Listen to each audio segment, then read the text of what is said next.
All right, welcome back. I'm here with part 2 of our pop art activity. I have finished coloring my sheet. I did add an extra layer to each one after the video ended last time.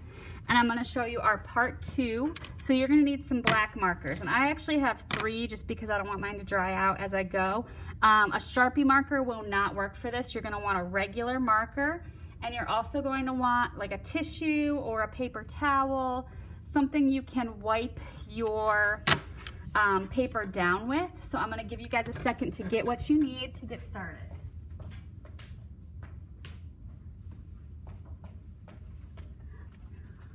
All right, so today we are going to be adding some black to our pop art to make these colors pop.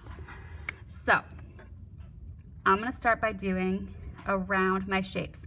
So whether or not you have a heart or a circle or a diamond, you can go around your shapes first. And I'm doing one square at a time. So our paper is divided into a grid, a 3x3 grid with 9 different squares. So I'm going to color just around my diamond first. And I would love to see your best coloring nice dark black color, please. Okay. Now, once you have your background done, the next step is a little tricky. You're gonna need a tissue ready, and very gently, because you don't want to rub the crayon off, you're gonna very gently go over your crayon with your black marker. And if you go too hard, it will actually rub your crayon off onto your marker, and it's bad for your marker. Then before it has time to dry, we're gonna quickly rub some of that black off. Isn't that cool? It's a resist. So we've been doing some resists with paint throughout the year. So this is a resist with marker and crayon. So I'm gonna show you guys again because it's a really cool process. I'm gonna color around. Notice my lines. Whenever I color with markers, I color with lines. Pretty sure we've talked about that in some of our other videos. I think it makes the color nice and deep and clean and dark. And I think it's the fastest way to go instead of going back and forth with your marker. So I got my tissue ready. I'm gonna very gently go over so as not to rub the crayon off. Don't press too hard. Looks like I missed a couple spots, so I'm gonna go back again. Okay, and then before it's time to dry, I'm gonna quickly rub it off. And those colors just pop right off the paper now. I think it's really awesome technique. I love this technique. So we're gonna go ahead and I'm going to continue doing this. If you want to fast forward to the end of this video, if you want to work and then fast forward, you can, because for the next few minutes I'm just going to be doing this coloring, and then at the end I'm going to show you what we're going to do to make this look like a finalized piece of work, because we are going to finish it off nicely at the end. Okay, so you can either pause it and work, you can color along with me, or you can skip to the end. But I'm going to finish coloring this guy. If I was better at video editing, I would speed this up so it looked like I was coloring really fast, but Miss Hershey doesn't know how to do that, so you're just gonna have to watch me color in real speed and talk to myself in this empty classroom.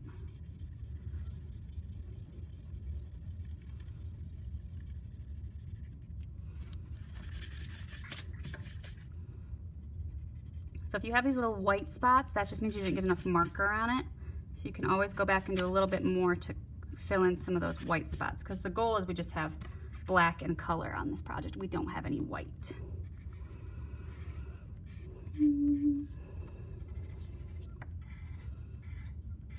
And halfway done.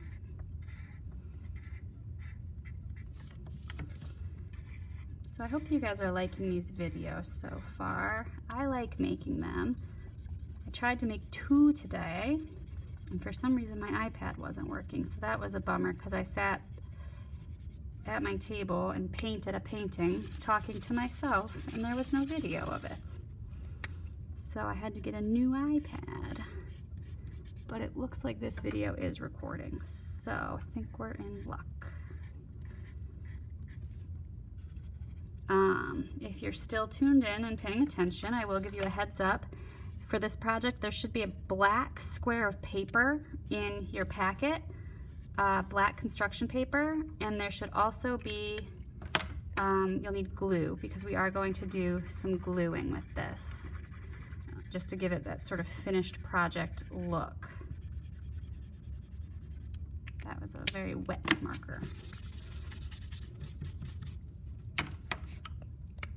Okay, so as I'm finishing up, I'm 2/3 of the way done. Just trying to go through, finish that.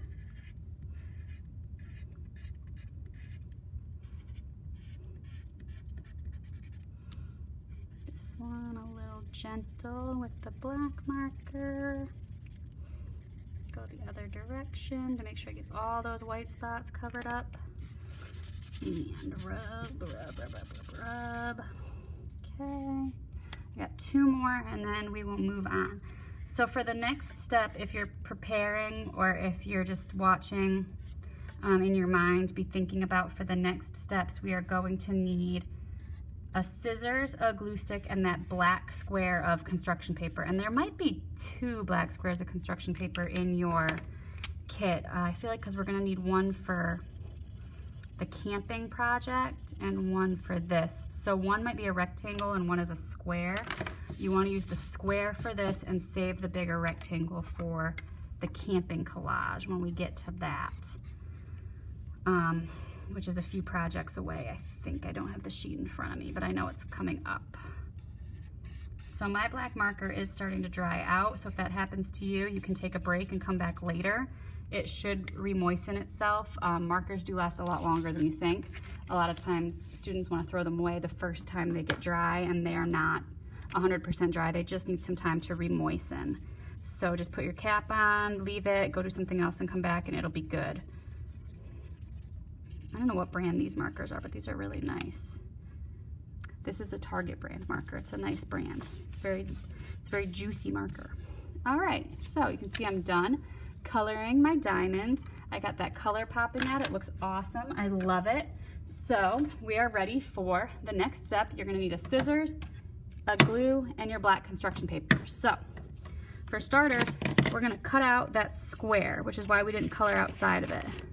So I'm gonna carefully cut out my square that is my project. And there's lines right here. You're just gonna cut a little bit off the side, not too much at all. Just a teensy bit off the side on each side here.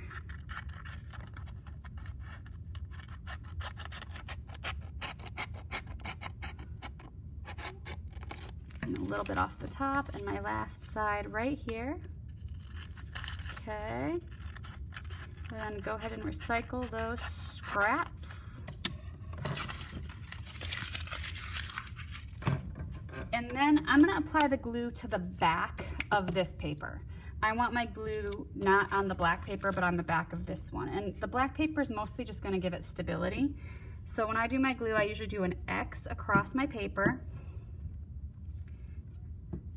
and then a frame around the edge. So you can see my glue because it's slightly purple, but it's not the super dark purple, so it's kind of hard to see. But I want a square around the edge and an X across the middle. Crank it back in, put that extra glue in there so your lid doesn't get stuck. Make sure you put your lid on your glue nicely. Okay, and then I've got my black construction paper.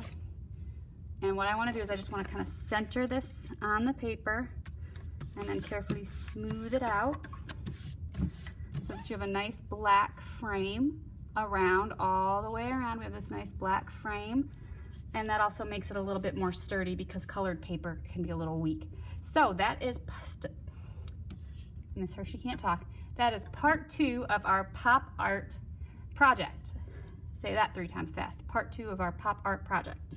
So hopefully you got your black on and you got your edges wiped clean and you were able to put on the black paper.